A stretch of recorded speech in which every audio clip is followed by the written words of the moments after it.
Hablemos de diversidad religiosa. Hola, soy el reverendo Mark Fowler. Soy el director general del Tannenbaum Center for Interreligious Understanding. Tenemos nuestra sede en Nueva York, especialmente en Manhattan. Yo nací y crecí en Nueva York. Antes de trabajar en Tannenbaum, trabajé como profesor de inglés y como coordinador de asuntos estudiantiles para una escuela secundaria en Brooklyn. ¿Qué aconseja a quienes están nerviosos de hablar sobre religión? Bueno, creo que estar nervioso tiene sentido de cierta manera porque la identidad religiosa, a diferencia de otros identificadores, ha sido una de las áreas en las que probablemente tenemos la menor experiencia. ¿Qué podemos hacer para practicar la inclusión religiosa? Una de las cosas que me parecen realmente cruciales que los líderes consideren es cuál es el resultado por el que están trabajando. ¿Por qué están mencionando la diversidad religiosa en primer lugar? ¿Y qué beneficio creen que tendrá en la experiencia en el aula, en la experiencia de la cultura escolar? Y es importante aclarar cuál es el resultado por el que estamos trabajando. Porque una vez que tienes claro lo que quieres conseguir, es un poco más fácil responder las preguntas. Y a menudo, cuando hablamos de diversidad religiosa, es mucho más lo que no sabemos que lo que sí sabemos. Así que tenemos que desarrollar un ambiente donde se aliente la curiosidad y el respeto curioso de la diferencia. Am, es importante sentar reglas muy claras para la interacción.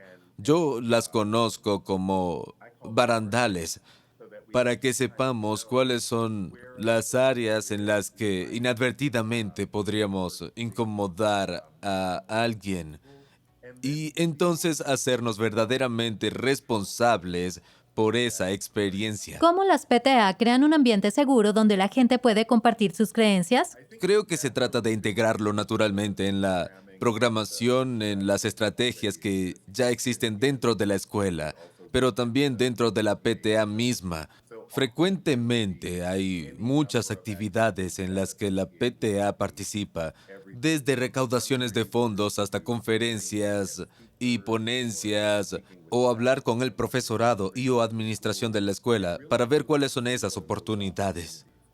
Am, y no solo se trata de lidiar con la crisis, sino de verdaderamente ver cómo construir respeto para la diversidad religiosa dentro de la experiencia escolar. Algo que ha pasado durante los años es que tenemos cierto número de padres, usualmente de minorías religiosas, que hablan de ir a la escuela, a la clase de sus hijos, para dar una presentación de su fe. He escuchado de varios padres Sikh que la razón por la que han ido es porque saben que muchos no están familiarizados con su tradición, pero también quieren asegurarse de que estén haciendo lo posible para que sus hijos se sientan seguros y comprendidos dentro del aula y para que si la gente tiene preguntas, se las hagan a personas que puedan responderlas. Am, La comida siempre es de fácil acceso, pero también recomiendo que si van a incorporar comida de varias naciones, sean muy específicos y reflexivos a la hora de compartir sobre esa comida. Algo que puede ocurrir a veces es que inadvertidamente terminemos estereotipando grupos de personas y sus comidas típicas al no ser muy específicos, quizás con algo como una pequeña ficha informativa, una sobre los ingredientes, pero también explicando cuál es la historia cultural de este platillo, cómo se comparte para este individuo como ejemplo, no como la verdad completa de algo. ¿Por qué es importante reconocer las distintas religiones en nuestras comunidades? Una razón es que la identidad religiosa no es algo que cualquiera puede dejar frente a cualquier puerta, ya sea el trabajo de Tannenbaum en las escuelas, o nuestro trabajo en entornos corporativos o en instituciones de salud, o incluso en áreas de conflicto armado. Nuestras creencias comúnmente moldean nuestro carácter y nuestra manera de ver al mundo. Las maneras en que pensamos sobre lo que es justo y equitativo. Así que me parece muy importante que desarrollemos una educación en torno a la diversidad de creencia en la práctica, de modo que no operemos a partir de una religión predeterminada en cuanto a que la mayoría de los miembros de una escuela pertenecerían. Pero también sugeriría que incluso en los entornos con menos diversidad religiosa, sea un poco más imperativo compartir acerca de la naturaleza diversa de la expresión y la creencia religiosa, porque nunca sabes con quién te vas a encontrar. Y cuando pienso en algunos de los lineamientos base y en los resultados de aprendizaje social y emocional, recuerdo que hace algunos años me contactó una universidad.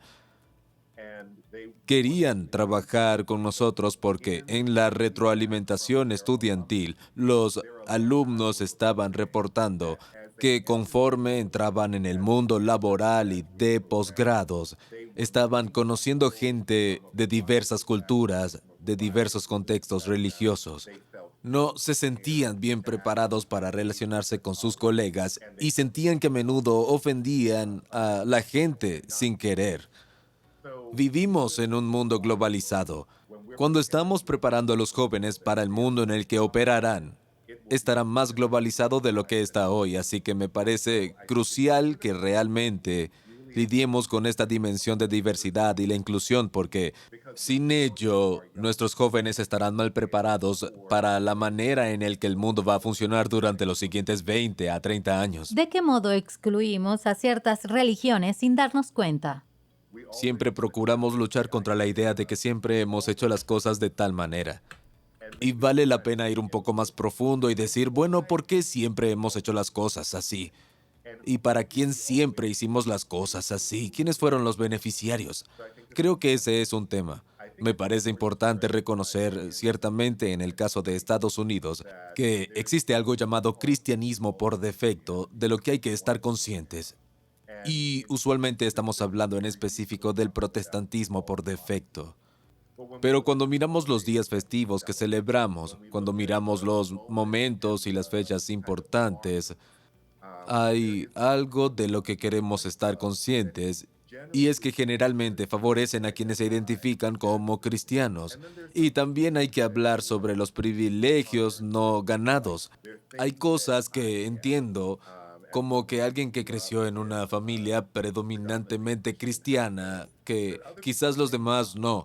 Como que la escuela esté cerrada en los días que son importantes para mí o para las comunidades judio-cristianas. Y eso generalmente es una realidad. Y si no es particularmente una realidad en el distrito donde estás sirviendo en un PTA, valdría la pena echar un vistazo y decir, ¿qué tan bien hemos estado operando? Estemos conscientes de cuáles son nuestras suposiciones y veamos, ¿es posible cuestionarlas para asegurar que verdaderamente estemos incluyendo a todos? ¿Qué pueden hacer las PTA para asegurar que sean inclusivas con todas las Creo que una de religiones? las cosas que podrían ser muy importantes tanto para las PTA como para las escuelas es asegurar que se revisen las políticas y las prácticas y los lineamientos establecidos por el Consejo de Educación estatal y local.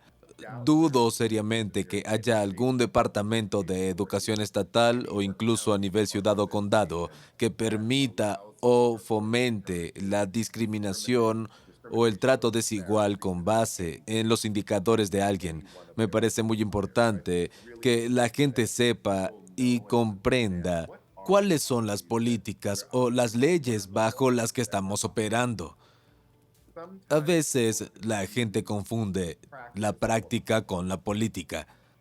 Y de nuevo, volviendo a la idea de que siempre hemos hecho las cosas de tal manera, bueno, quizás siempre has estado rompiendo la ley y nadie lo sabía o nadie dijo nada, así que es muy importante revisar cuáles son los fundamentos. Además, revisar cualquiera de los documentos normativos de tu PTA, como en el caso de una escuela concretada o si tienes un memorando de entendimiento o lo que sea como uses como normativa. ¿Qué dicen tus políticas o lineamientos sobre la inclusión de gente con diversos identificadores? La religión es parte de esa lista. Además, vale la pena revisar. Hay una declaración que quieres hacer como PTA en cuanto a tu compromiso con los ambientes de aprendizaje inclusivos y que quieres agregar a algunos de estos documentos. Creo que todos estos son pasos muy importantes. ¿Qué consejo final tiene para los líderes comunitarios de las PTA? Creo que el consejo, o al menos lo último que le sugeriría a los padres y a los líderes en organizaciones de padres, es que sí tenemos responsabilidad y debemos rendir cuentas en cuanto a las maneras en que hablamos sobre diversidad religiosa y el contexto que creamos para los jóvenes. Y en algunos casos hay cosas que decimos y hacemos que no podemos retirar.